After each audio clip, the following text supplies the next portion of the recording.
El cine apasionó a Salvador Dalí a lo largo de toda su vida. Su visual imaginación parecía hecha a la medida del séptimo arte. Sin embargo, la mayoría de sus películas, un tanto avanzadas para su tiempo y quizá demasiado provocadoras, se perdieron y con el tiempo pasaron a ser legendarias. Reunidas aquí por primera vez, representan la faceta menos conocida y más misteriosa de toda su obra. El cine según Dalí.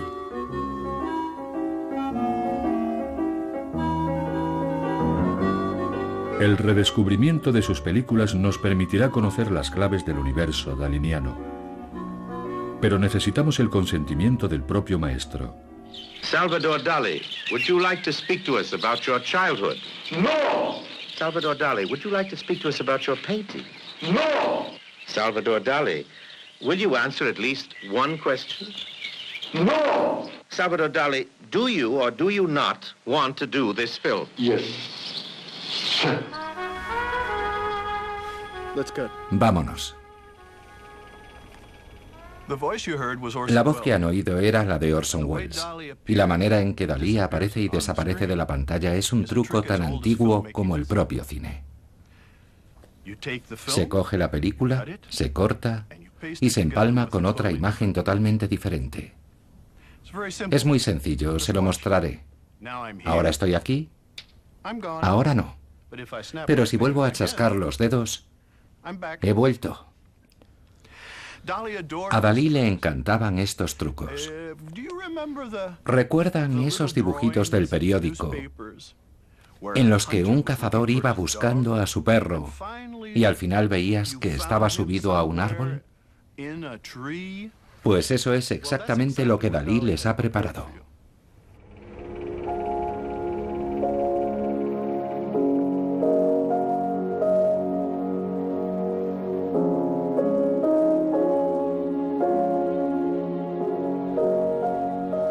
Sí, sí y sí. Fijad los ojos. Abrid bien los ojos en esas aguas lipídicas y de pronto de esa tranquilidad surgió el rostro furibundo, nietzscheano, catastrófico que siempre precede a los momentos idílicos, los más serenos. 1, 2, 3, 4 y 5. Hitler va a hacer su aparición. Fijaos en la cruel boca de Hitler.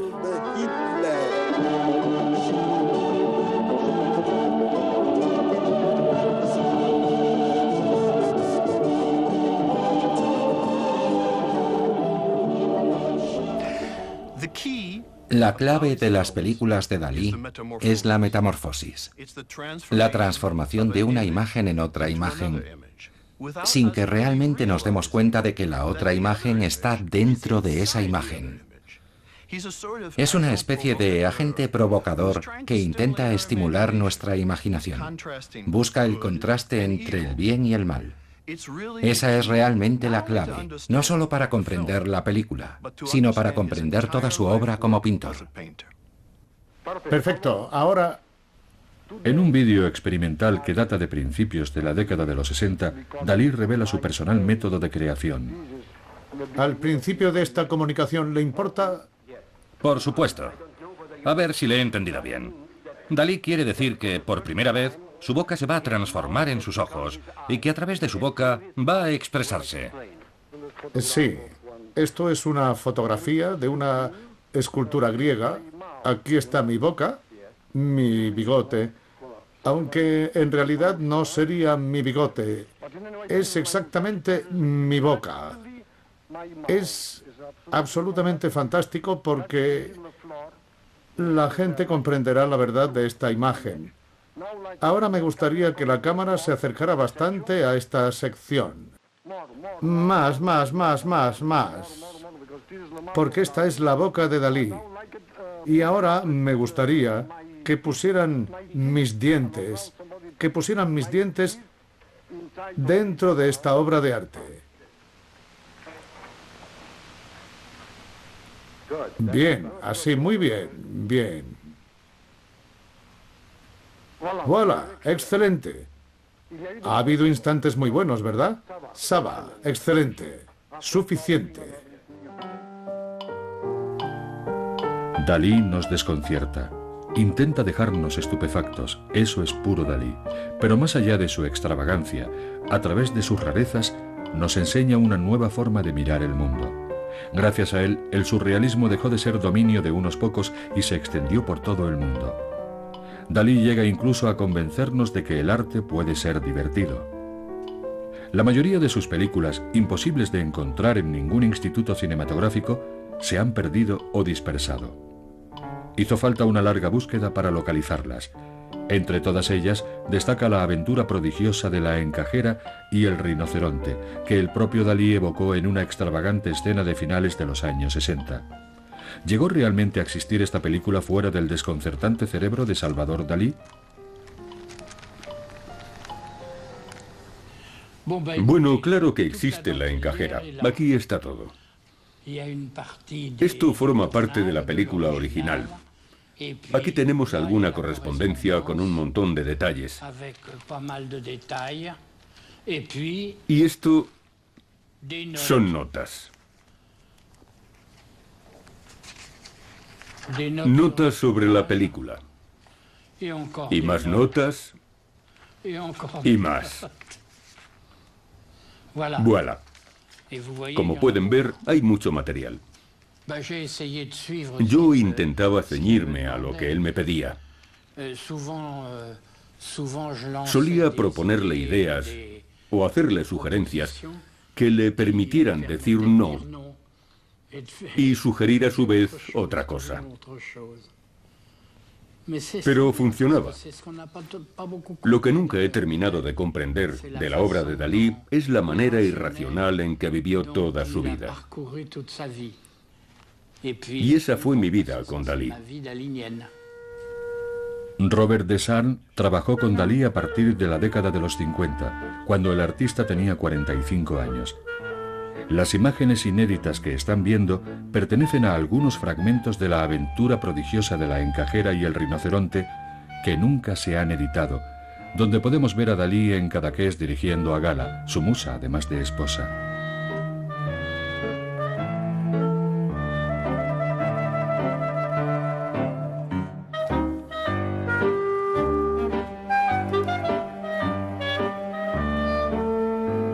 A Dalí no le interesaban los guiones ni los diálogos.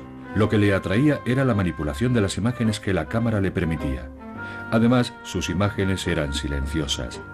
Después de todo, Dalí había nacido con el cine, había crecido viendo películas mudas, y cuando tenía 4 años, su padre había comprado un proyector de manivela. Dalí tenía un viejo proyector en su casa, un trasto más antiguo que todo. Y le decía a Arturo, que era el encargado de mantenimiento, mayordomo, chofer: Arturo, esta noche vamos al cine. Entonces nos poníamos cómodos en unos cojines, se colgaba una sábana blanca y bueno, Arturo se subía en aquella cosa enorme y nos ponía películas antiguas. Naturalmente veíamos Un perro andaluz, pero también otras películas en blanco y negro, donde salían Harold Lloyd, Harry Landon, películas que hacían reír mucho a Dalí. Viejas comedias que se había traído de Hollywood. Estaban todas arañadas, daban saltos, era terrible. Pero a él le gustaban tanto, las disfrutaba mucho. Como les faltaba el sonido, porque eran películas mudas, necesitaban un fondo musical. Así que él buscó una antigua grabación de Wagner.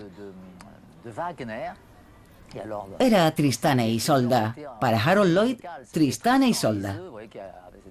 El disco estaba todo arañado. Se pueden imaginar cómo sonaba.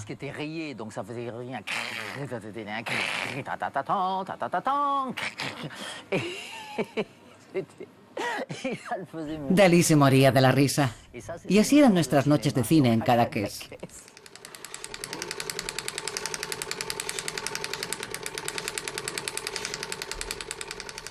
Cuando era joven, un adolescente, Dalí debió de familiarizarse bastante con el cine. Al terminar la Primera Guerra Mundial, el cine hizo furor en toda Europa. Llegó a cada ciudad, incluso a cada pueblo. Probablemente lo que permitió a Dalí ver cine por primera vez fue un proyector como este. Un proyector portátil, fácil de transportar, como una máquina de coser, que podía colocarse en cualquier parte. Naturalmente, igual que todas las cámaras de la época, funcionaba manualmente. Había que darle vueltas a una manivela para proyectar la película a una velocidad constante. Lo que se solía hacer era tararear una melodía. Por ejemplo, Dalí estaría viendo una película, quizás en una sábana extendida en la plaza del pueblo, y al fondo estaría oyendo al proyeccionista tarareando así.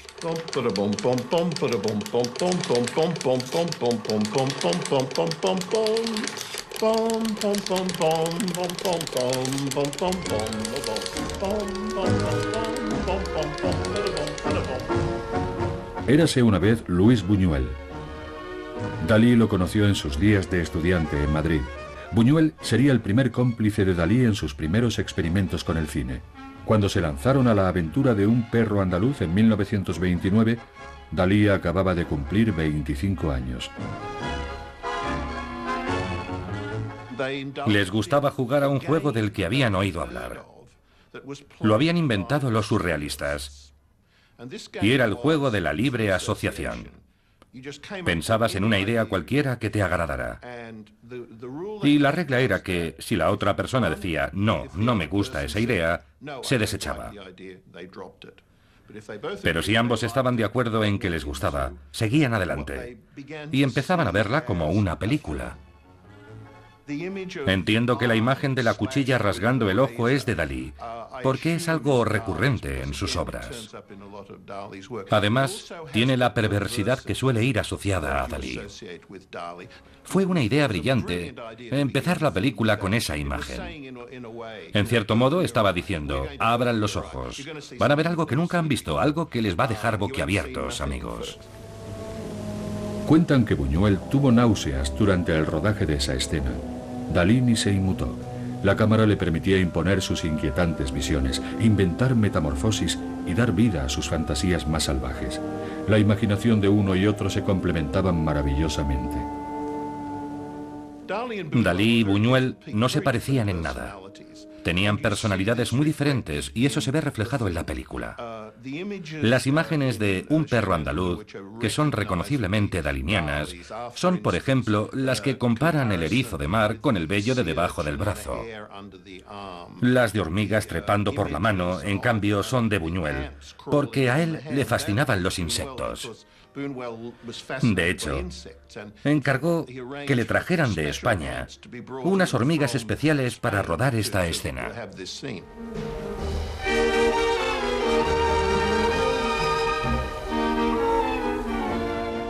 La escena de los burros atrapados en el gran piano que está siendo arrastrado por Batchev junto con los sacerdotes, en cierto modo tiene una mezcla de ambos, porque la imagen de los burros muertos y el piano aparece en cuadros de Dalí,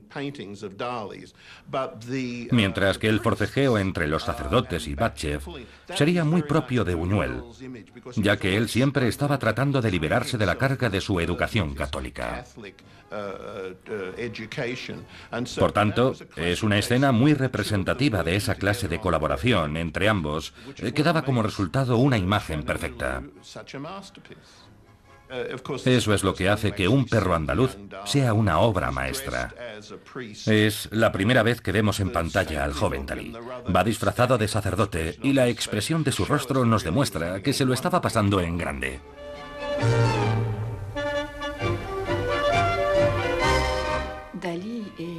Dalí es el artista provocador por excelencia. No solo fue un artista de vanguardia, Cuando surgen los movimientos del dadaísmo y el surrealismo, con el principio fundamental de provocar, sacudir o arrasar la moral y las estructuras políticas de la sociedad, sino que dentro del propio movimiento vanguardista, él era un provocador.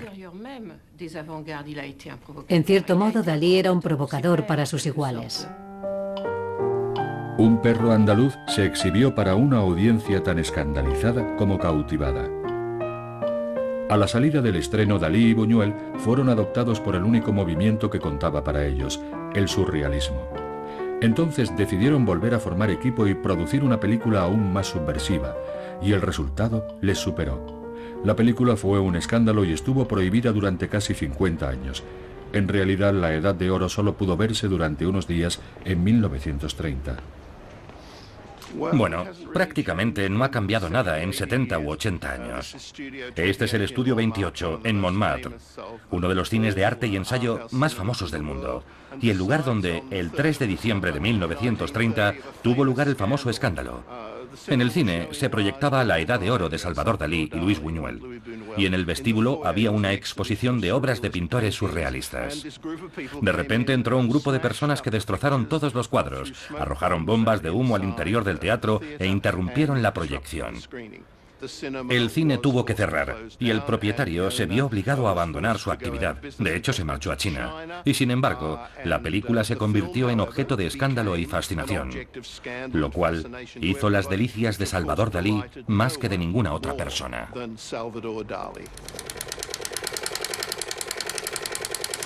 La película estuvo prohibida hasta 1981. Aunque La Edad de Oro contiene algunas escenas inolvidables, el centro del escándalo son los ataques a la religión y a la sociedad burguesa. Son las obsesiones de Buñuel, que está solo en la casa durante el rodaje.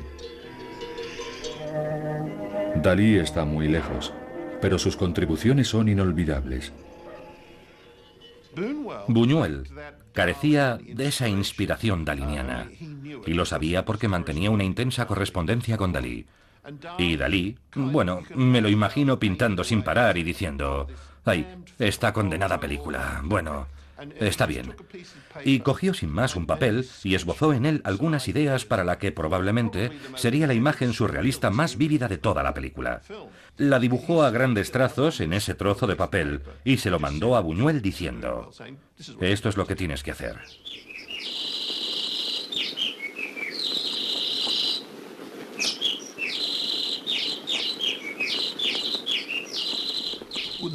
Lo que hace que tenga más de película surrealista que de diatriba anticlerical es la aportación daliniana, y muy especialmente la escena del jardín. Sin ella, creo sinceramente que no se podría decir que es una película surrealista.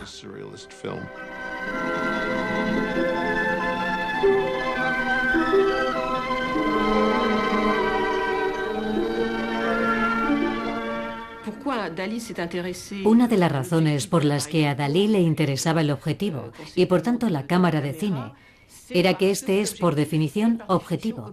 Lo capta todo y no selecciona lo que tiene delante. Esto era muy importante para Salvador Dalí, ya que estaba elaborando su teoría paranoico-crítica. ¿Qué es la interpretación paranoico-crítica?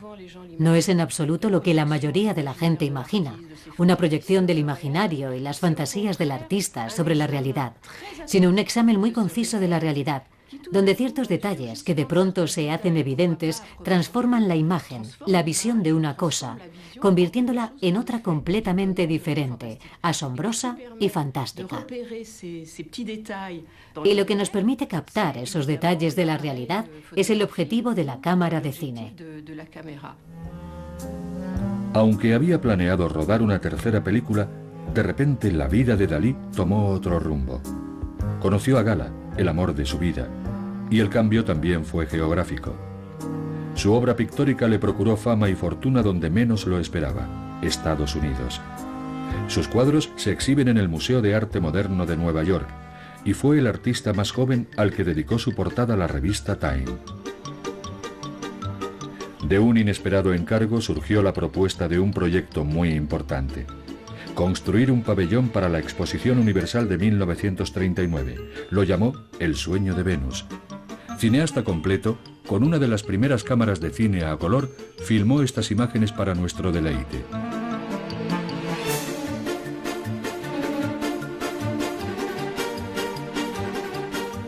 Para acceder al pabellón había que pasar entre las piernas de una mujer. Dentro había sirenas nadando en tanques transparentes, y la gran sensación fueron sus trajes, diseñados por Dalí, que imitaban el cuerpo desnudo.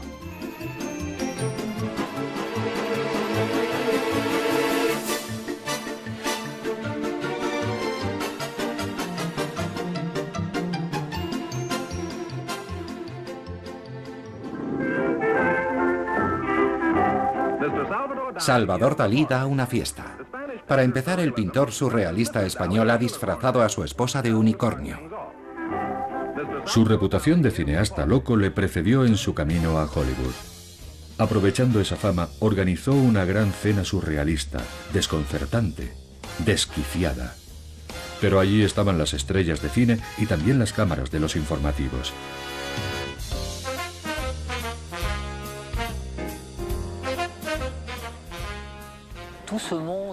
El mundo del cine le fascinaba. No solo las películas, sino también las estrellas. Siempre tuvo algo de fan y le encantaba conocer a las estrellas de cine. Así que las conoció a todas. Era maravilloso escucharle porque cuando llegó por primera vez a Estados Unidos todavía estaba Greta Garbo, así que conoció a la Garbo, a Mae West y a Walt Disney. Y a otras estrellas como Marilyn Monroe o Clark Gable. Yo escuchaba fascinada todas esas historias, porque en su mayor parte eran cotilleos. Contaba que Errol Flynn bebía mucho y se había acostado con otra mujer y que la esposa no lo sabía. Realmente solo eran cotilleos, pero a mí me encantaban, eran un regalo. Él intentó acostarse con Greta Garbo, pero fracasó estrepitosamente. Pero lo intentó. Sus primeras ideas para el cine permanecen a buen recaudo guardadas en cajas. Los hermanos Marx, especialmente Harpo, querían que diseñara un arpa con cuerdas de alambre de espino para una película llamada Jirafas a caballo de la ensalada. Naturalmente nunca se llegó a filmar. Lo que Dalí quería no era asequible. Quería jirafas en llamas, elefantes levantados en el aire por helicópteros. Cosas impensables, pero ideas. Se le ocurrían 10.000 por minuto. Tampoco veríamos a los marineros en el bistró, transformándose en el rostro de la muerte, la idea que le propuso a Fritz Lang para su película Marea Lunar, entre otras propuestas de corte sádico. Dalí tuvo la brillante idea de tomar una máquina de coser, ya saben, aquellas antiguas máquinas de coser Singer, en las que la aguja subía y bajaba y se accionaban a pedal, y la aguja hacía tac, tac, tac. Y él quería poner la cabeza de Ingrid Bergman bajo la máquina de coser, de manera que la aguja atravesara su ojo. Obviamente, nunca llegó a hacerse. Le dijeron, muchas gracias, aquí tiene su cheque, quizá en otra ocasión. Finalmente, el hombre que abrazó las espeluznantes ideas de Dalí fue el mismísimo maestro del suspense Alfred Hitchcock, quien le pidió que inventara las imágenes de la pesadilla que tenía Gregory Peck en la película Recuerda. It seemed to be a gambling house. But there weren't any walls, just a lot of curtains with eyes painted. Fue idea de Hitchcock usar a Dalí. Era un gran entusiasta de su arte. Era un hombre muy moderno. Había visto Un perro andaluz y le había impresionado. Además, la gracia de la película desde el punto de vista de Hitchcock eran realmente sus secuencias oníricas, sobre todo después de haberse quedado sin Cary Grant en el reparto y tener que conformarse con Gregory Peck. Así que trajeron a Dalí a Hollywood y él iba por ahí alardeando de que iba a hacer una maravilla. Tenía unas ideas realmente salvajes para las secuencias oníricas que a Hitchcock le entusiasmaban, incluida una en la que se veían pianos colgando del techo. También iba a haber una secuencia con Ingrid Bergman cubierta de yeso y hormigas corriendo por todo su cuerpo desnudo. Ni que decir tiene que a David O. Selznick estuvo a punto de darle un ataque cuando conoció estas ideas y vio los bocetos. ¿Cuánto va a costar todo esto? ¿Cómo vamos a pasar la censura? No tiene ningún sentido. No lo comprendo. Naturalmente, el productor tenía la última palabra. La secuencia de la pesadilla sufrió importantes cortes y buena parte de las escenas de Dalí se perdieron. Sin embargo, son sus visiones de ensueño y su universo los que hacen de Recuerda un clásico.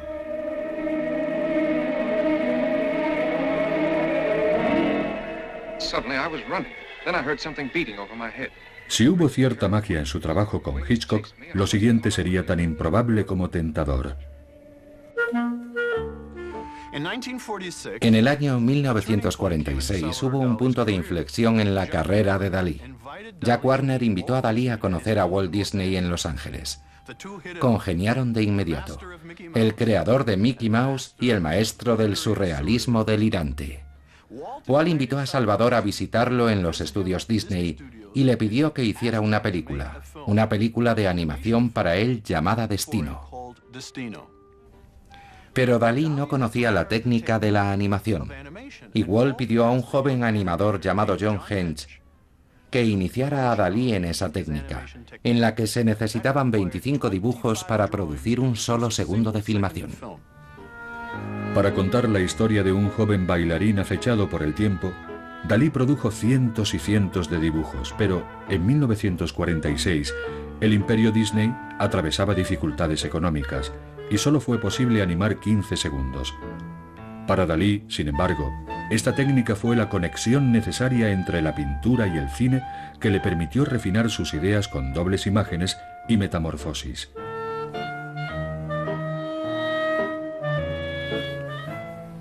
No cabe duda de que tenía ideas extraordinarias sobre el cine y la manera de hacerlo. Pero en mi opinión no encajaba en su época. Porque, por desgracia, cuando Dalí empezó a acercarse al cine, el cine dejó de moverse, por así decirlo. Lo cual iba en contra de las ideas de Dalí, porque él quería que el espectáculo se desarrollara ante la cámara y no tener una cámara continuamente trotando de delante hacia atrás y de derecha a izquierda. Dalí había dejado atrás los encantos de Hollywood, pero no su fascinación por el cine. A partir de entonces, trabajaría para sí mismo con un reducido grupo de colaboradores y tendría el papel protagonista. Para empezar, anunció durante una conferencia en la Sorbona que estaba preparando una nueva película, y naturalmente no perdió ocasión de provocar a su manera, ilustrando las teorías sobre cinematografía que había concebido con los años. Creo que era en un escrito que data de 1929, donde imaginaba una cámara estática en una posición fija, tan fija que estaba firmemente anclada al suelo, para que solo pudiera filmar lo que estaba delante de ella. Si no ocurre nada, la audiencia siente una gran frustración, porque espera que pase algo. Entonces una persona pasa por delante del objetivo y desaparece. La audiencia se pregunta, ¿quién era ese? Y ese fue precisamente un método precursor que Warhol usaría en la fábrica. Una cámara estática colocada delante de un sofá. Y la cámara filmaba únicamente lo que ocurría en el sofá. La vanguardia de los años 60 estaba aplicando una idea que Dalí ya había inventado. Las primeras secuencias de la aventura prodigiosa de la encajera y el rinoceronte se ruedan en el Louvre. Robert Desand recuerda el comienzo de una aventura en la que se mezclan el pintor danés Vermeer, la matemática experimental, la metamorfosis y un rinoceronte llamado François. Conocí a Dalí desde hacía varios años y un día me dijo que íbamos a visitar el Louvre porque quería volver a ver la encajera y copiarla. Estaba fascinado con la construcción de este personaje y de paso le daba ocasión de sacar de quicio al museo, pidiéndoles que la trasladaran al laboratorio. Y así empezamos a filmar. Los fragmentos conservados por Robert Desand nos permiten descubrir a Dalí trabajando con inmutable seriedad mientras prepara su golpe maestro. El tema principal de Dalí en nuestra aventura era la curva logarítmica. Eso fue lo que prendió la mecha de su interés por la encajera. Él sostenía que todo se construye con arreglo a esa misma espiral. Podía decir espiral o cuerno de rinoceronte. Esa era una típica asociación daliniana. Aunque cierta, puesto que ese cuerno de rinoceronte crece, como tantas otras cosas, con arreglo a una fórmula matemática, que es la función logarítmica. Ni la encajera ni los conservadores del museo podían adivinar la sorpresa que les aguardaba.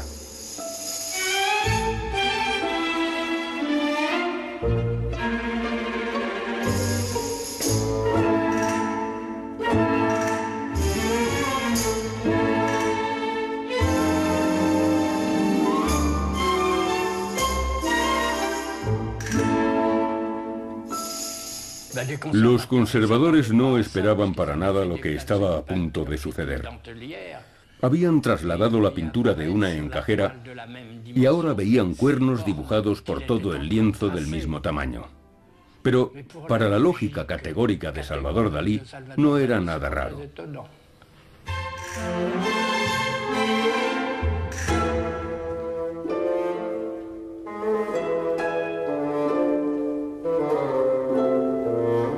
La perplejidad de los asistentes era total. Dalí, como podemos ver, no esperaba menos.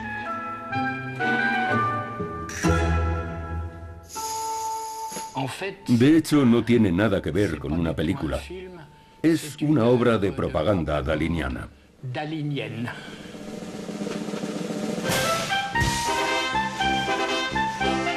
Dalí había conseguido demostrarnos con unas cuantas pinceladas que una realidad puede ocultar otra y que debemos mirar más allá de las apariencias para poder compartir sus visiones. Criticaba mucho las películas. Rara vez veía una que le gustara. Lo que realmente le interesaba siempre era algo que no tenía nada que ver con la trama. Cosas puramente visuales, estéticas. Solía decir, ¿viste el cuadro que había en la pared durante la escena en que estaban discutiendo? Normalmente el público está atento a la escena, pero él se fijaba en el cuadro de la pared o en la forma de las lámparas, que tenían una forma extraña. Simplemente no las veía con los mismos ojos.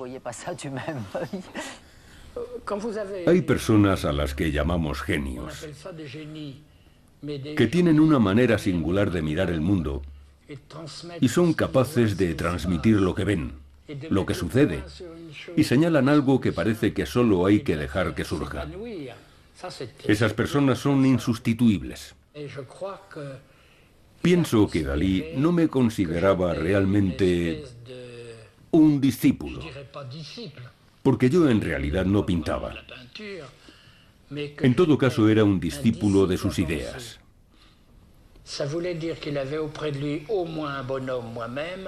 Lo que significaba que tenía a su lado a un tipo como yo, que comprendía todos los elementos que le interesaban y para quien no eran un mero entretenimiento. Fue un gran amigo y siento un respeto reverencial por su imaginación.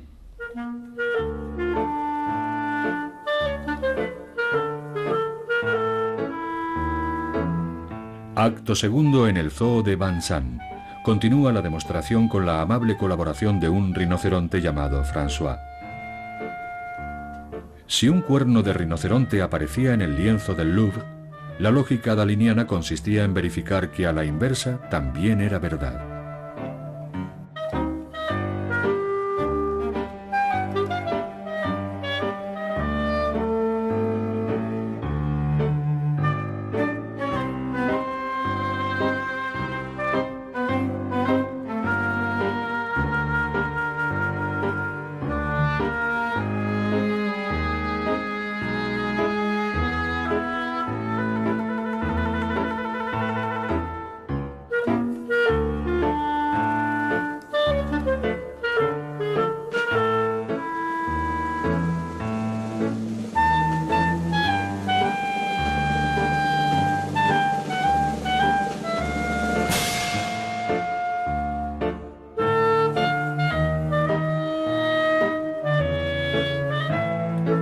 Acto tercero. En la intimidad de su estudio, Dalí nos muestra su proceso creativo. Yo creo que profundizar en las películas de Salvador Dalí ayuda a comprender mejor los efectos que encontramos en su pintura, puesto que lo reveló ante nuestros ojos en una imagen de película.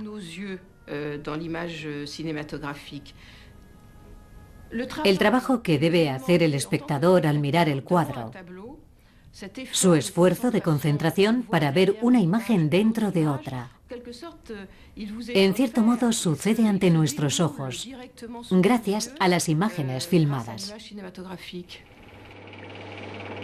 Una y otra vez nos encontramos con esa manera tan original de Dalí de mirar las cosas, y cada vez resulta más difícil distinguir lo que es chaladura de lo que es serio. Un ejemplo es este Dalí surgiendo entre dos rostros, una de las asombrosas metamorfosis que creó para la película de Robert Deschamps y Jean-Christophe Averty, Autorretrato blando de Salvador Dalí.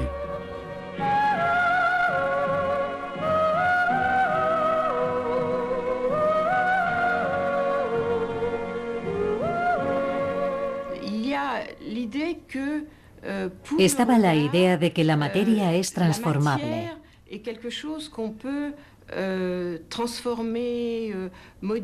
de que algo que se puede trabajar, como la arcilla de modelar, que permite alterar su naturaleza. Creo que esto debió de interesarle, porque es exactamente lo mismo que ocurre en los sueños. La materia de los sueños permite esta clase de transformación.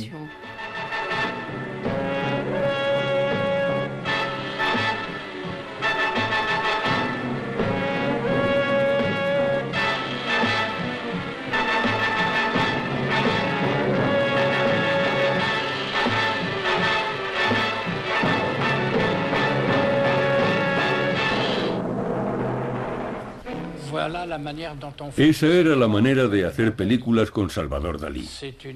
Una aventura turística. Jamás hubo guión. Él siempre añadía algo. El sistema creativo de Dalí era de auténtica exploración. Por supuesto, eso es algo normal en todos los creadores, pero él tenía una manera totalmente irracional de pescar información y temas. En otras palabras, sorprendía y se complacía. Puedo mostrarte esto, por ejemplo, que era para un plano. Pero si examinas ese plano en la película, está asociado a un trasero. Solo hay que mirar el recuadro y es exactamente eso.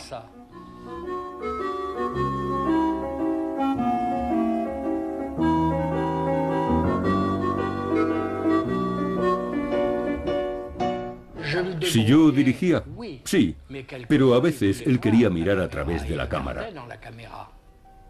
No era un instrumento extraño para él. Me pedía que hiciéramos correcciones, que moviera la cámara a la derecha o a la izquierda, o que hiciera un primer plano de un objeto concreto. Me pedía que le mostrara lo que le interesaba.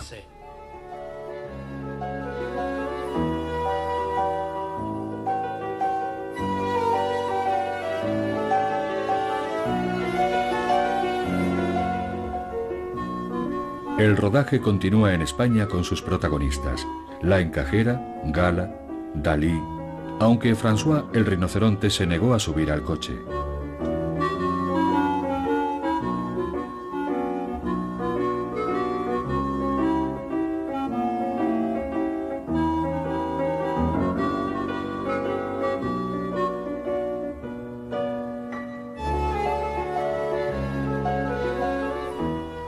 Dalí siempre estaba conquistando a Gala, como la llamaba, o Petita, o Galuska, etc.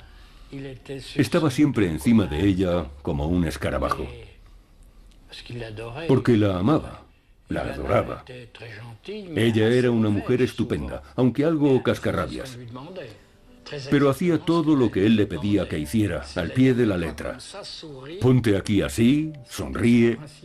Era su tarea principal, sonreír. Él era muy exigente.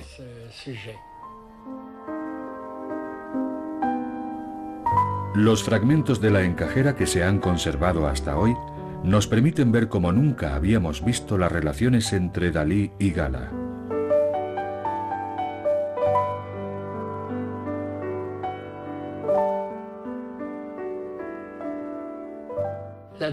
La encajera significaba lo cotidiano y el afán de Dalí siempre era añadir algo. Realmente no sabíamos a dónde íbamos. Era un poco como la pesca con mosca o como la pesca de arrastre en alta mar. Pero era una forma de vida. ¿Por qué iba a dejarla si funcionaba maravillosamente?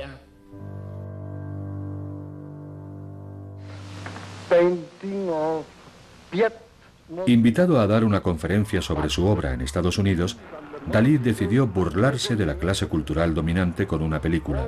Para demostrar que técnicamente era innovador, visualmente provocador y totalmente impredecible, aceptó la invitación y preparó la broma.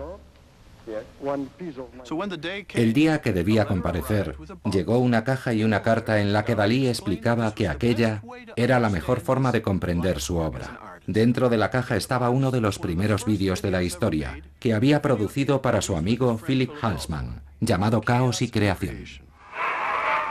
Dentro de una estructura geométrica copiada de un cuadro de Piet Mondrian, Dalí instaló una motocicleta, varios cerdos y a una chica prácticamente desnuda rociada de pintura. 10 años antes de la pintura de acción, él ya propuso el resultado al Guggenheim. Hola, mi querido amigo. En este momento estamos grabando algo extraordinario en un estudio de televisión. En cuanto este cuadro esté terminado, voy a enviárselo, porque estoy seguro de que va a interesarle muchísimo lo que estamos haciendo en este estudio de televisión. Es una experiencia que está en la línea de su museo. Ahora, gracias.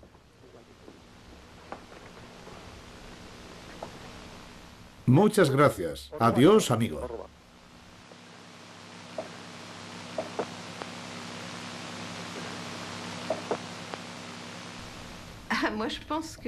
Pienso que Dalí era un hombre muy sabio. Se le reprochaban sus excentricidades, pero detrás del personaje público, yo diría que había un filósofo, alguien con una capacidad extraordinaria para analizar su época y transmitirnos algunas verdades difíciles de su tiempo.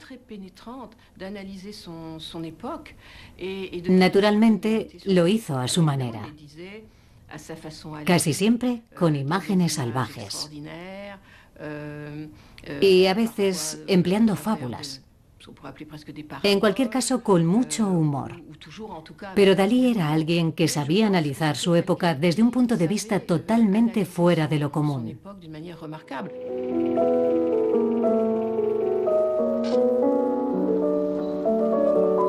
Su última incursión en el cine es sin duda una fábula brillante y perfectamente ejecutada.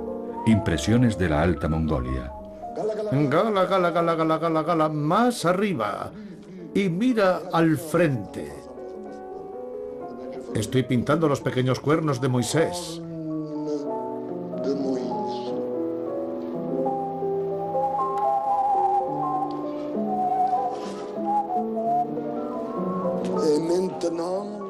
Y ahora pasamos a la tranquilidad clásica del taller.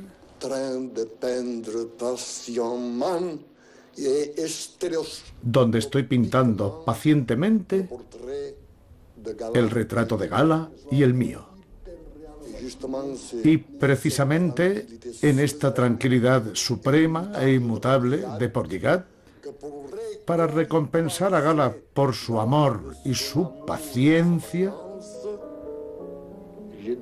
he decidido enviar un equipo de exploradores a ese país que tanto hemos deseado, la Alta Mongolia, para que nos ilustre y recompense a Gala a su regreso. La aventura comienza en 1974, con José Montes Baquer a su lado. El joven director español sería el último cómplice de Dalí en su experimentación visual.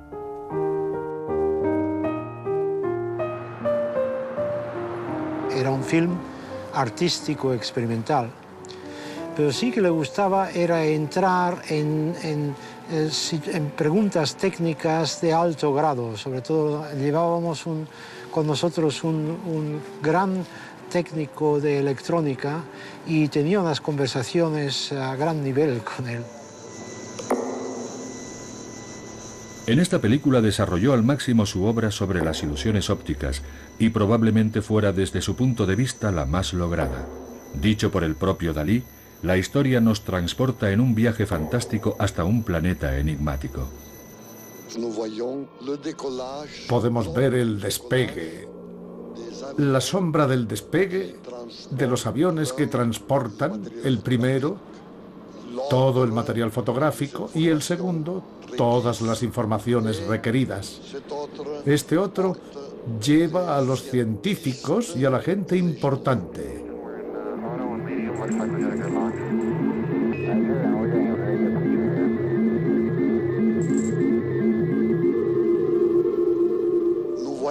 Ahora podemos ver la caravana avanzando hacia la luz, donde está la gran princesa, que ha quedado reducida a una momia de las más elegantes y lujosas que existen en el mundo. Podemos ver un paisaje casi como el de Cadaqués, podríamos decir, con algunas casitas turísticas. Veo cipreses en el centro del Gran Mongol con un sombrero muy picudo. En una mano debe llevar el preciado cofre y en la otra una flor que solo brota cada 6 años en lo alto del hongo alucinógeno.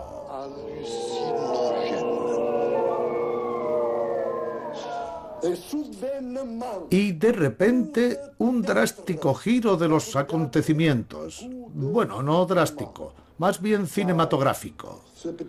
Porque esta cosa pequeña pero sublime, que es este bolígrafo del Hotel Saint-Regis, que yo beso, contiene en su diminuta sección metálica toda la película y todas las imágenes alucinógenas que Dalí simplemente ha impuesto en vuestro cerebro. Por tanto, si no fuera por esta época de horrible pornografía, bajaría lentamente el bolígrafo al nivel de mi pequeño sexo y vertería unas gotas minúsculas de ácido úrico que fueron las que, al corroer esta pieza brillante y divina, produjeron las estructuras que su humilde y orgulloso servidor acaba de provocar. Se ha de saber que Dalí es un agente provocador. Ha provocado, lo repetiré las veces que haga falta, que vuestro cerebro haya sido sacudido por ese hermoso tributo a la Alta Mongolia. José Montes Baquer nos cuenta cómo se implicó en este acto mágico daliniano. Conocí a Salvador Dalí en Nueva York. Él vivía unas temporadas en el Hotel Saint-Regis. Dijo, al menos lo contó, que él estuvo un mes meando cada día sobre el bolígrafo, hasta que de repente lo miró y dijo: pero aquí veo a Dalí en los Champs-Élysées que está tomando café, y aquí está Dalí en la luna. Me da el bolígrafo y me dice: filme lo que yo veo en el bolígrafo y haremos una película juntos. Fuimos a un estudio y trabajamos una semana sobre el aro de metal del bolígrafo, con rayos de láser, con un motor para hacerlo rodar lentamente, con proyecciones de cuarzo. Y salió algo interesante, abstracto pero interesante. Vio el trabajo con un silencio sepulcral, todo el team estaba expectante. Nadie decía nada. Eran 25 minutos de silencio porque era simplemente trabajo sobre estructuras visuales. Y al final dijo: No es lo que yo esperaba, pero es mucho mejor. Vamos a hacer una película juntos. Dalí retocó las imágenes aumentadas para crear los personajes de su fábula. El gran mago, la princesa de la Alta Mongolia, y así nos transporta a su universo de ilusión. En el centro está la momia, la cabeza de la momia, pero no es la momia porque entonces estaba viva. Hay una especie de guerrero iracundo luchando con otro que cae decapitado, mientras desde detrás del horizonte, por todas partes, se extiende esta especie de cataclismo que observamos.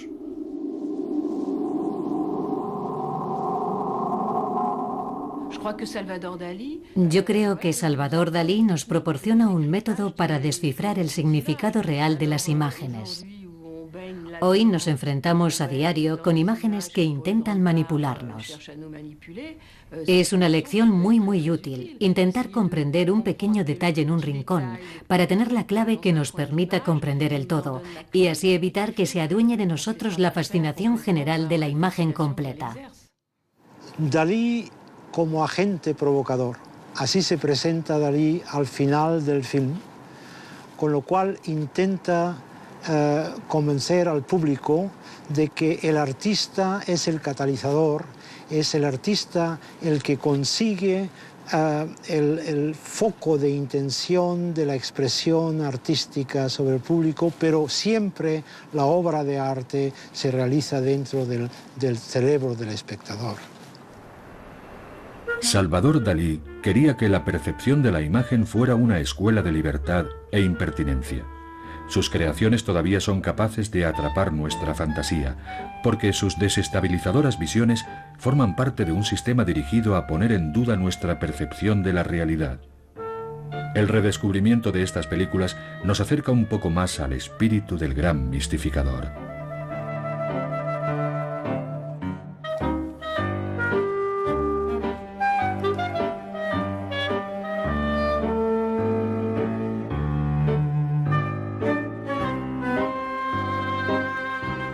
Y Jean-Christophe Averty, autorretrato blando de Salvador Dalí.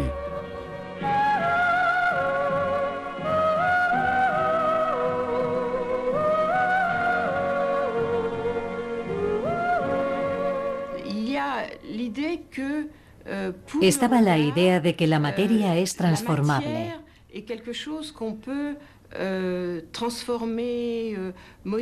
de que algo que se puede trabajar, como la arcilla de modelar, que permite alterar su naturaleza. Creo que esto debió de interesarle, porque es exactamente lo mismo que ocurre en los sueños. La materia de los sueños permite esta clase de transformación.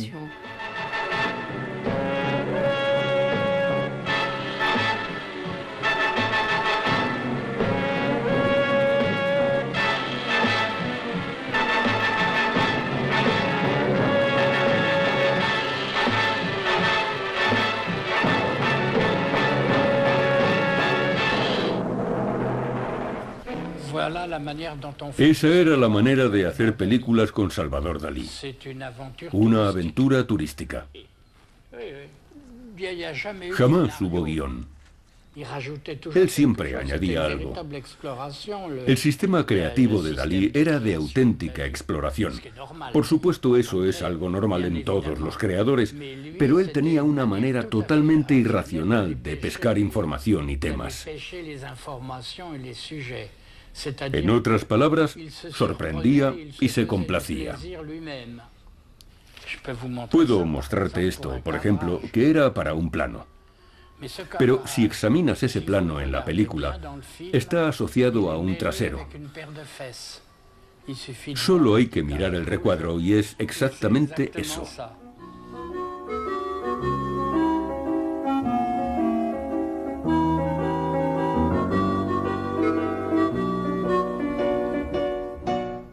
Si yo dirigía, sí, pero a veces él quería mirar a través de la cámara. No era un instrumento extraño para él. Me pedía que hiciéramos correcciones, que moviera la cámara a la derecha o a la izquierda, o que hiciera un primer plano de un objeto concreto. Me pedía que le mostrara lo que le interesaba.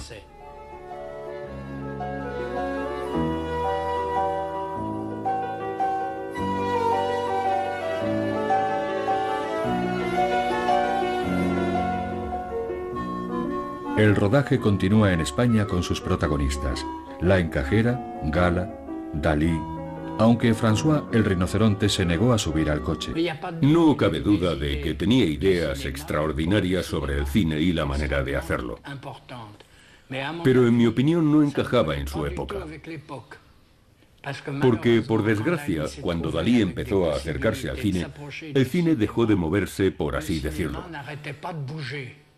Lo cual iba en contra de las ideas de Dalí, porque él quería que el espectáculo se desarrollara ante la cámara y no tener una cámara continuamente trotando de delante hacia atrás y de derecha a izquierda. Dalí había dejado atrás los encantos de Hollywood, pero no su fascinación por el cine. A partir de entonces, trabajaría para sí mismo con un reducido grupo de colaboradores y tendría el papel protagonista. Para empezar, anunció durante una conferencia en la Sorbona que estaba preparando una nueva película y naturalmente no perdió ocasión de provocar a su manera, ilustrando las teorías sobre cinematografía que había concebido con los años. Creo que era en un escrito que data de 1929, donde imaginaba una cámara estática en una posición fija, tan fija que estaba firmemente anclada al suelo, para que solo pudiera filmar lo que estaba delante de ella. Si no ocurre nada, la audiencia siente una gran frustración, porque espera que pase algo. Entonces una persona pasa por delante del objetivo y desaparece. La audiencia se pregunta, ¿quién era ese? Y ese fue precisamente un método precursor que Warhol usaría en la fábrica. Una cámara estática colocada delante de un sofá. Y la cámara filmaba únicamente lo que ocurría en el sofá. La vanguardia de los años 60 estaba aplicando una idea que Dalí ya había inventado. Las primeras secuencias de la aventura prodigiosa de La Encajera y el rinoceronte se ruedan en el Louvre. Robert Desand recuerda el comienzo de una aventura en la que se mezclan el pintor danés Vermeer, la matemática experimental, la metamorfosis y un rinoceronte llamado François. Conocía a Dalí desde hacía varios años y un día me dijo que íbamos a visitar el Louvre porque quería volver a ver La Encajera y copiarla. Estaba fascinado con la construcción de este personaje y de paso le daba ocasión de sacar de quicio al museo, pidiéndoles que la trasladaran al laboratorio. Y así empezamos a filmar. Los fragmentos conservados por Robert Desand nos permiten descubrir a Dalí trabajando con inmutable seriedad mientras prepara su golpe maestro. El tema principal de Dalí en nuestra aventura era la curva logarítmica. Eso fue lo que prendió la mecha de su interés por la... Y de repente, un drástico giro de los acontecimientos. Bueno, no drástico, más bien cinematográfico. Porque esta cosa pequeña, pero sublime, que es este bolígrafo del Hotel Saint-Regis, que yo beso, contiene en su diminuta sección metálica toda la película y todas las imágenes alucinógenas que Dalí simplemente ha impuesto en vuestro cerebro. Por tanto, si no fuera por esta época de horrible pornografía, bajaría lentamente el bolígrafo al nivel de mi pequeño sexo y vertería unas gotas minúsculas de ácido úrico que fueron las que, al corroer esta pieza brillante y divina, produjeron las estructuras que su humilde y orgulloso servidor acaba de provocar. Se ha de saber que Dalí es un agente provocador. Ha provocado, lo repetiré las veces que haga falta, que vuestro cerebro haya sido sacudido por ese hermoso tributo a la Alta Mongolia. José Montes Baquer nos cuenta cómo se implicó en este acto mágico daliniano. Conocí a Salvador Dalí en Nueva York. Él vivía unas temporadas en el Hotel St. Regis. Dijo, al menos lo contó, que él estuvo un mes meando cada día sobre el bolígrafo, hasta que de repente lo miró y dijo: pero aquí veo a Dalí en los Champs-Élysées que está tomando café, y aquí está Dalí en la luna. Me da el bolígrafo y me dice: filme lo que yo veo en el bolígrafo y haremos una película juntos. Fuimos a un estudio y trabajamos una semana sobre el aro de metal del bolígrafo, con rayos de láser, con un motor para hacerlo rodar lentamente, con proyecciones de cuarzo. Y salió algo interesante, abstracto pero interesante. Vio el trabajo con un silencio sepulcral, todo el team estaba expectante. Nadie decía nada. Eran 25 minutos de silencio porque era simplemente trabajo sobre estructuras visuales. Y al final dijo: no es la sombra del despegue de los aviones que transportan, el primero, todo el material fotográfico, y el segundo, todas las informaciones requeridas. Este otro lleva a los científicos y a la gente importante.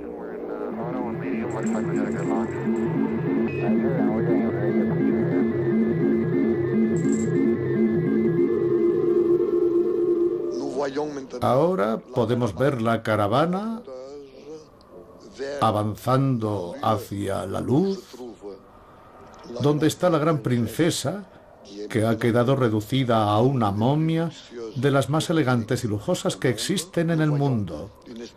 Podemos ver un paisaje casi como el de Cadaqués, podríamos decir, con algunas casitas turísticas.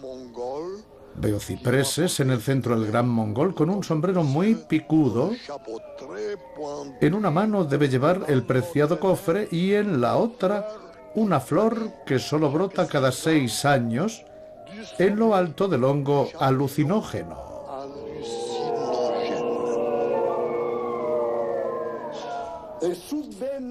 Y de repente un drástico giro de los acontecimientos. Bueno, no drástico, más bien cinematográfico. Porque esta cosa pequeña pero sublime, que es este bolígrafo del Hotel St. Regis, que yo beso, contiene en su diminuta sección metálica toda la película y todas las imágenes alucinógenas que Dalí simplemente ha impuesto en vuestro cerebro. Por tanto, si no fuera por esta época de horrible pornografía, bajaría lentamente el bolígrafo al nivel de mi pequeño sexo y vertería unas gotas minúsculas de ácido úrico que fueron las que, al corroer esta pieza brillante y divina, produjeron las estructuras que su humilde y orgulloso servidor acaba de provocar. Se ha de saber que Dalí es un agente provocador. Ha provocado, lo repetiré las veces que haga falta, que vuestro cerebro haya sido sacudido por ese hermoso tributo a la Alta Mongolia. José Montes Baquer nos cuenta cómo se implicó en este acto mágico daliniano. Avanzadas para su tiempo y quizá demasiado provocadoras, se perdieron y con el tiempo pasaron a ser legendarias. Reunidas aquí por primera vez, representan la faceta menos conocida y más misteriosa de toda su obra. El cine según Dalí.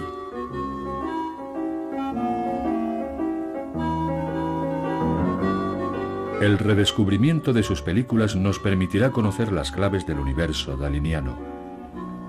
Pero necesitamos el consentimiento del propio maestro. Salvador Dali, would you like to speak to us about your childhood? No! Salvador Dali, would you like to speak to us about your painting? No! Salvador Dali, will you answer at least one question? No! Salvador Dali, do you or do you not want to do this film? Yes. Vámonos. La voz que han oído era la de Orson Welles, y la manera en que Dalí aparece y desaparece de la pantalla es un truco tan antiguo como el propio cine. Se coge la película, se corta y se empalma con otra imagen totalmente diferente.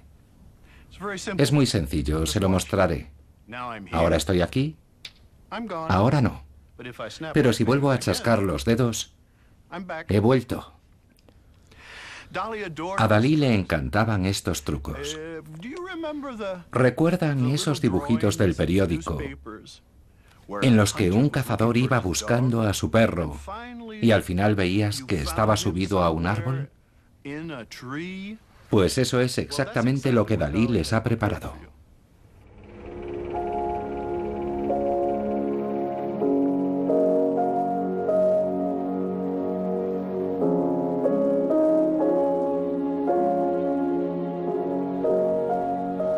Sí, sí y sí. Fijad los ojos. Abrid bien los ojos en esas aguas lipídicas y de pronto de esa tranquilidad surgió el rostro furibundo, nietzscheano, catastrófico que siempre precede a los momentos idílicos, los más serenos. 1, 2, 3, 4 y 5. Hitler va a hacer su aparición. Fijaos en la cruel boca de Hitler.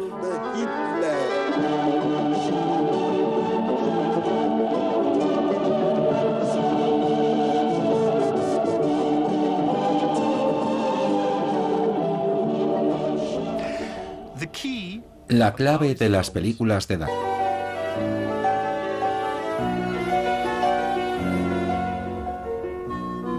El rodaje continúa en España con sus protagonistas, La Encajera, Gala, Dalí, aunque François el rinoceronte se negó a subir al coche.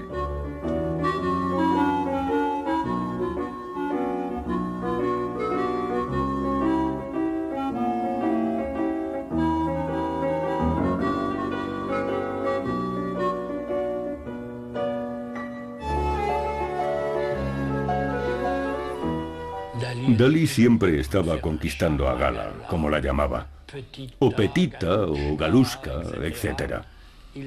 Estaba siempre encima de ella como un escarabajo, porque la amaba, la adoraba. Ella era una mujer estupenda, aunque algo cascarrabias, pero hacía todo lo que él le pedía que hiciera, al pie de la letra. Ponte aquí así, sonríe. Era su tarea principal, sonreír. Él era muy exigente.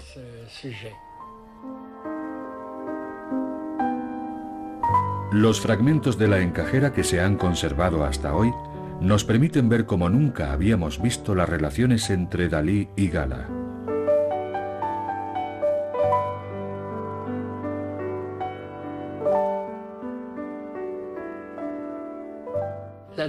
La encajera significaba lo cotidiano y el afán de Dalí siempre era añadir algo. Realmente no sabíamos a dónde íbamos. Era un poco como la pesca con mosca o como la pesca de arrastre en alta mar. Pero era una forma de vida. ¿Por qué iba a dejarla si funcionaba maravillosamente?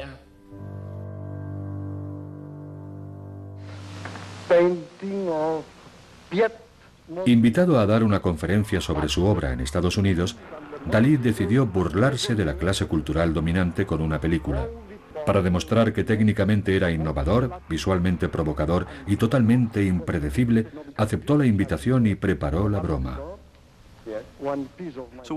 El día que debía comparecer, llegó una caja y una carta en la que Dalí explicaba que aquella era la mejor forma de comprender su obra. Dentro de la caja estaba uno de los primeros vídeos de la historia, que había producido para su amigo Philip Halsman, llamado Caos y Creación. Dentro de una estructura geométrica copiada de un cuadro de Piet Mondrian, Dalí instaló una motocicleta, varios cerdos y a una chica prácticamente desnuda rociada de pintura. 10 años antes de la pintura de acción, él ya propuso el resultado al Guggenheim.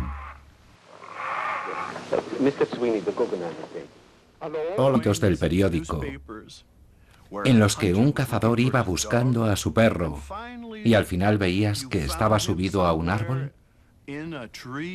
Pues eso es exactamente lo que Dalí les ha preparado.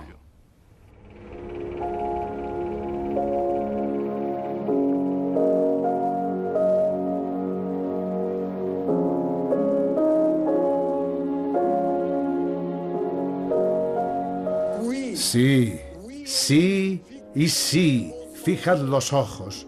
Abrid bien los ojos en esas aguas lipídicas y de pronto de esa tranquilidad surgió el rostro furibundo, nietzscheano, catastrófico que siempre precede a los momentos idílicos, los más serenos.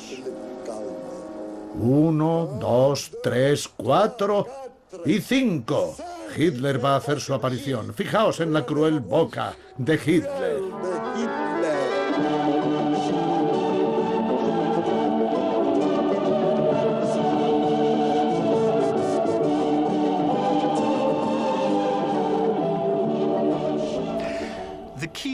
La clave de las películas de Dalí es la metamorfosis, la transformación de una imagen en otra imagen, sin que realmente nos demos cuenta de que la otra imagen está dentro de esa imagen.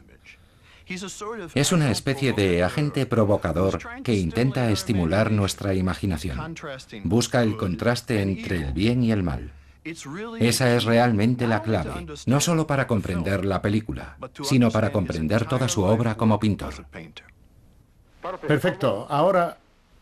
En un vídeo experimental que data de principios de la década de los 60, Dalí revela su personal método de creación. Al principio de esta comunicación, ¿le importa? Por supuesto. A ver si le he entendido bien. Dalí quiere decir que, por primera vez, su boca se va a transformar en sus ojos y que a través de su boca va a expresarse.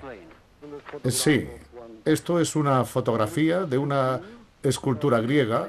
Aquí está mi boca, mi bigote, aunque en realidad no sería mi bigote, es exactamente mi boca.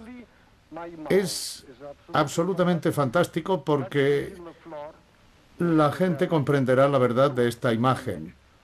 Ahora me gustaría que la cámara se acercara bastante a esta sección. Más. Porque esta es la boca de Dalí. Y ahora me gustaría que pusieran mis dientes. Dentro. 30. Bueno, prácticamente no ha cambiado nada en 70 u 80 años.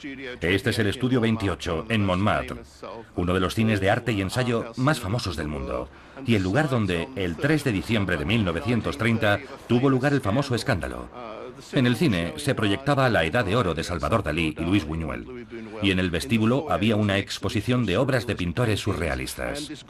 De repente entró un grupo de personas que destrozaron todos los cuadros, arrojaron bombas de humo al interior del teatro e interrumpieron la proyección.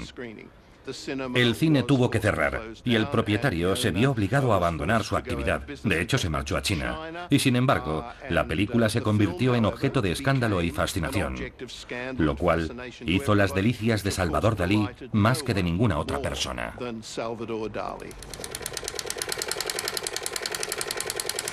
La película estuvo prohibida hasta 1981. Aunque La Edad de Oro contiene algunas escenas inolvidables, el centro del escándalo son los ataques a la religión y a la sociedad burguesa. Son las obsesiones de Buñuel, que está solo en la casa durante el rodaje. Dalí está muy lejos, pero sus contribuciones son inolvidables.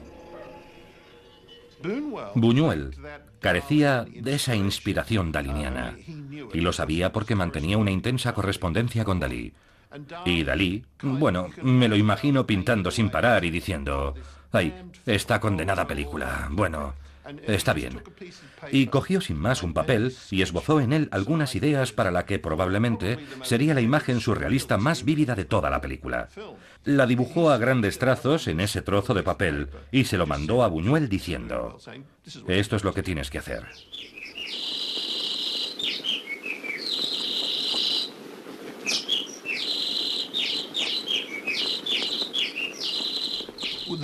Lo que hace que tenga más de película surrealista que de diatriba anticlerical es la aportación daliniana, y muy especialmente la escena del jardín. Sin ella, creo sinceramente que no se podría decir que es una película surrealista.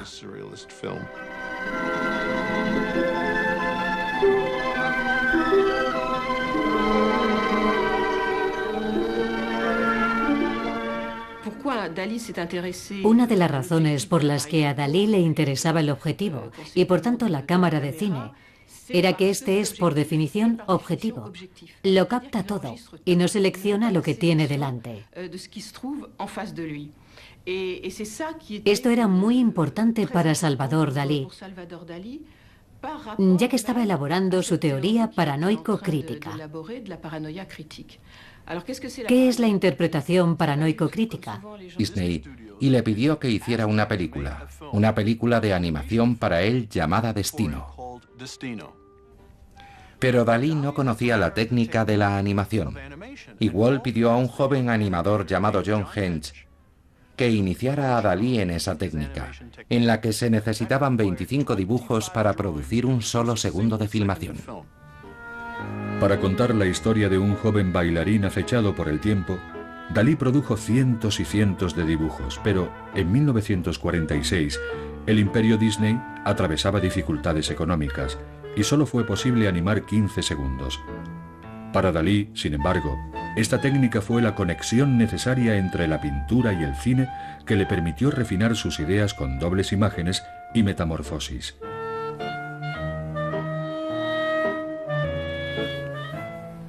No cabe duda de que tenía ideas extraordinarias sobre el cine y la manera de hacerlo.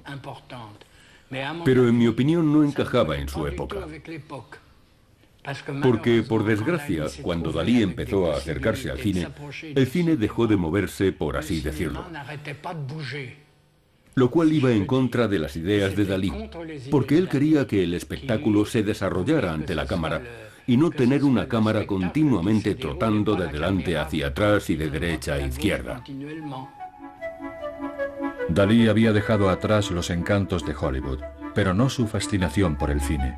A partir de entonces, trabajaría para sí mismo con un reducido grupo de colaboradores y tendría el papel protagonista. Para empezar, anunció durante una conferencia en la Sorbona que estaba preparando una nueva película y naturalmente no perdió ocasión de provocar a su manera, ilustrando las teorías sobre cinematografía que había concebido con los años.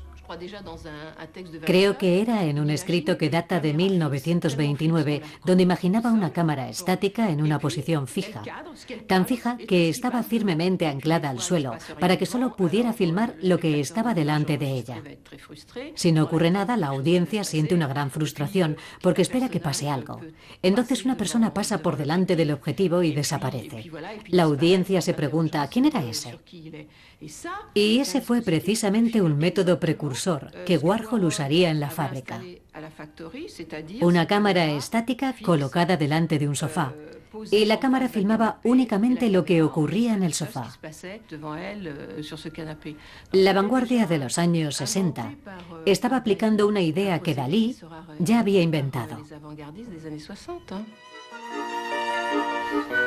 Las primeras secuencias de la aventura prodigiosa de la encajera y el rinoceronte se ruedan en el Louvre. Robert Descamps recuerda el comienzo de una aventura en la que se mezclan el pintor que existe la encajera. Aquí está todo. Esto forma parte de la película original. Aquí tenemos alguna correspondencia con un montón de detalles. Y esto son notas. Notas sobre la película. Y más notas. Y más. Voilà. Como pueden ver, hay mucho material. Yo intentaba ceñirme a lo que él me pedía.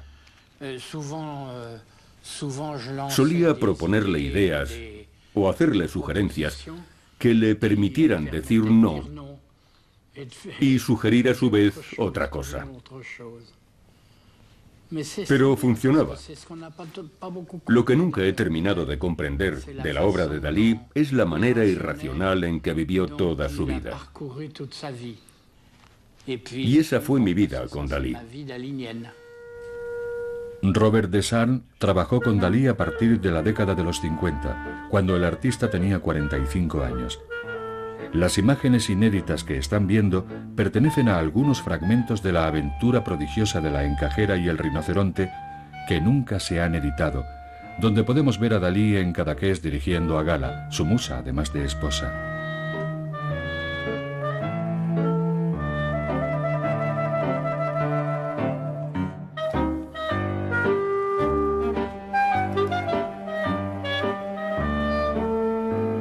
A Dalí no le interesaban los guiones ni los diálogos.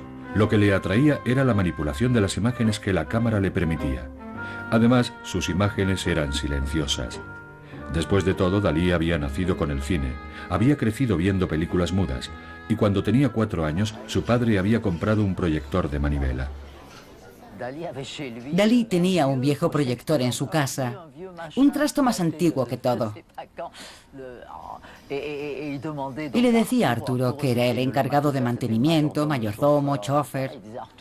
Arturo, esta noche vamos al cine. Entonces nos poníamos cómodos en unos cojines, se colgaba una sábana blanca y bueno, Arturo se subía en aquella cosa enorme y nos ponía películas antiguas. Naturalmente veíamos Un perro andaluz, pero también otras películas en blanco y negro, donde salían Harold Lloyd, Harry Landon, películas que hacían reír mucho a Dalí. Viejas comedias que se había traído de Hollywood. Estaban todas arañadas, daban saltos, era terrible. Pero a él le gustaban tanto, las disfrutaba mucho. Como les faltaba el sonido porque eran películas... Migas trepando por la mano, en cambio, son de Buñuel, porque a él le fascinaban los insectos. De hecho, encargó que le trajeran de España unas hormigas especiales para rodar esta escena.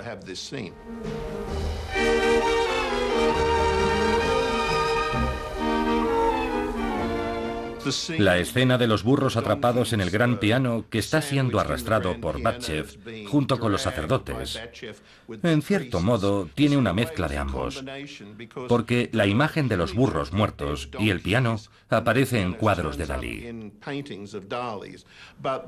mientras que el forcejeo entre los sacerdotes y Batchev sería muy propio de Buñuel, ya que él siempre estaba tratando de liberarse de la carga de su educación católica. Por tanto, es una escena muy representativa de esa clase de colaboración entre ambos, que daba como resultado una imagen perfecta. Eso es lo que hace que Un perro andaluz sea una obra maestra. Es la primera vez que vemos en pantalla al joven Dalí. Va disfrazado de sacerdote y la expresión de su rostro nos demuestra que se lo estaba pasando en grande.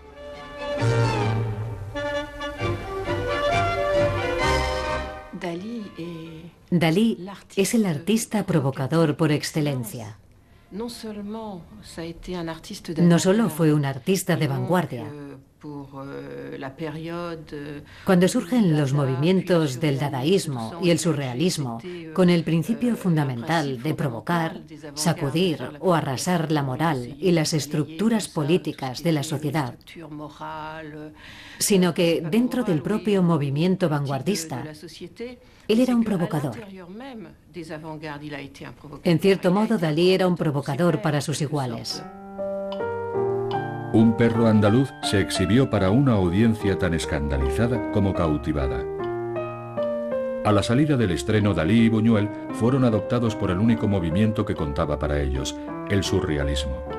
Entonces decidieron volver a formar equipo y producir una película aún más subversiva, y el resultado les superó. La película fue un escándalo y estuvo prohibida durante casi 50 años. En realidad, la Edad de Oro solo pudo verse durante unos días en 1930. Bueno, prácticamente no ha cambiado nada en 70 u 80 años. Este es el Estudio 28, en Montmartre, uno de los cines de arte y ensayo más famosos del mundo, y el lugar donde, el 3 de diciembre de 1930, tuvo lugar el famoso escándalo. En el cine se proyectaba La Edad de Oro de Salvador Dalí y Luis Buñuel, y en el vestíbulo había una exposición de obras de pintores surrealistas. De repente entró un grupo de personas que destrozaron todos los cuadros.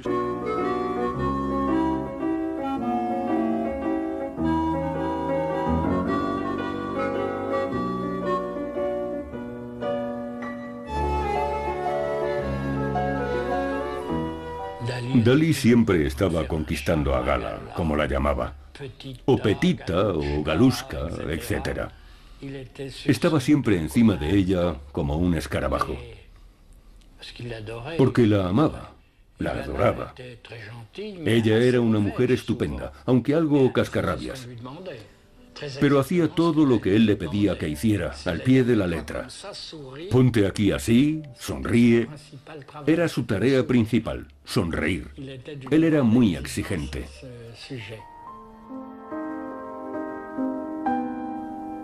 Los fragmentos de la encajera que se han conservado hasta hoy nos permiten ver como nunca habíamos visto las relaciones entre Dalí y Gala.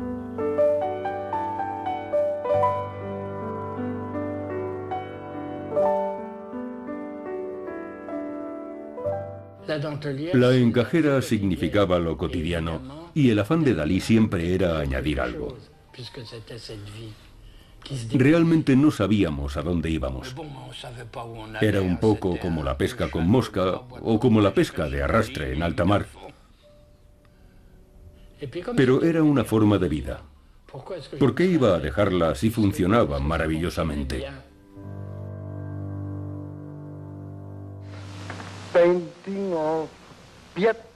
Invitado a dar una conferencia sobre su obra en Estados Unidos, Dalí decidió burlarse de la clase cultural dominante con una película. Para demostrar que técnicamente era innovador, visualmente provocador y totalmente impredecible, aceptó la invitación y preparó la broma. El día que debía comparecer, llegó una caja y una carta en la que Dalí explicaba que aquella era la mejor forma de comprender su obra. Dentro de la caja estaba uno de los primeros vídeos de la historia, que había producido para su amigo Philip Halsman, llamado Caos y Creación. Dentro de una estructura geométrica copiada de un cuadro de Piet Mondrian, Dalí instaló una motocicleta, varios cerdos y a una chica prácticamente desnuda rociada de pintura. 10 años antes de la pintura de acción, él ya propuso el resultado al Guggenheim. Hola, mi querido amigo.